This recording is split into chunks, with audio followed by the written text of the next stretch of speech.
यसाया बाब 46।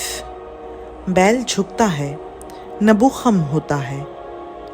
उनके बुत जानवरों और चौपायों पर लदे हैं। जो चीज़ें तुम उठाए फिरते थे, थके हुए चौपायों पर लदी हैं। वो झुकते और बाहम खम होते हैं। वो उस बोझ को बचा ना सके और वो आप ही असीरी में चले गए हैं। ऐ याकूब के घराने और ऐ इस्राएल के घर के सब बाकी मांदा लोगों, जिनको बतन ही से मैंने उठाया और जिनको रहम ही से मैंने गोद में लिया, मेरी सुनो।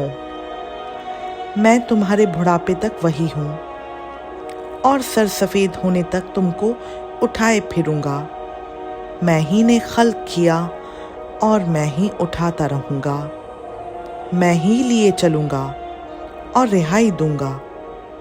तुम मुझे किससे तशबीह दोगे और मुझे किसके बराबर ठहराओगे और मुझे किसकी मानंद कहोगे, ताकि हम मुशाबा हों। जो थैली से बाइफरात सोना निकालते और चांदी को तराजू में तोलते हैं, वो सुनार को उजरत पर लगाते हैं और वो उससे एक बुत बनाता है।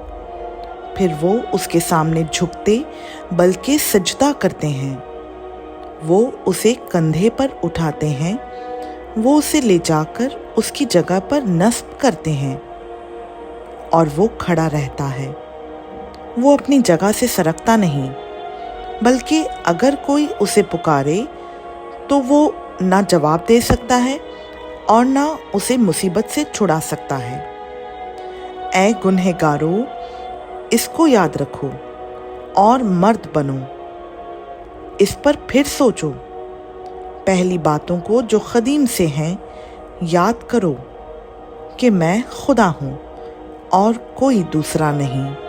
मैं खुदा हूँ और मुझसा कोई नहीं, जो इब्तदा ही से अंजाम की खबर देता हूँ और अयाम कदीम से वो बातें जो अब तक वक़ू में नहीं आईं बताता हूँ और कहता हूँ कि मेरी मसलहत कायम रहेगी और मैं अपनी मर्ज़ी बिल्कुल पूरी करूँगा।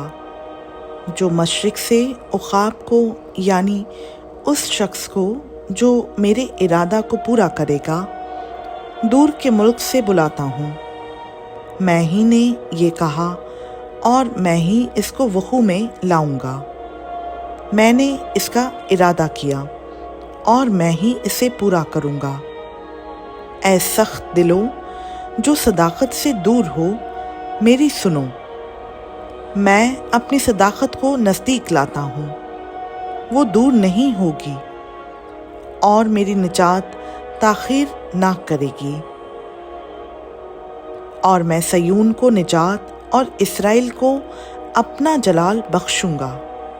खुदाम का पाक कलाम का पढ़ा, सुना, समझा और कबूल किया जाना हम सबों के लिए बाइस बरकत हो। आमीन।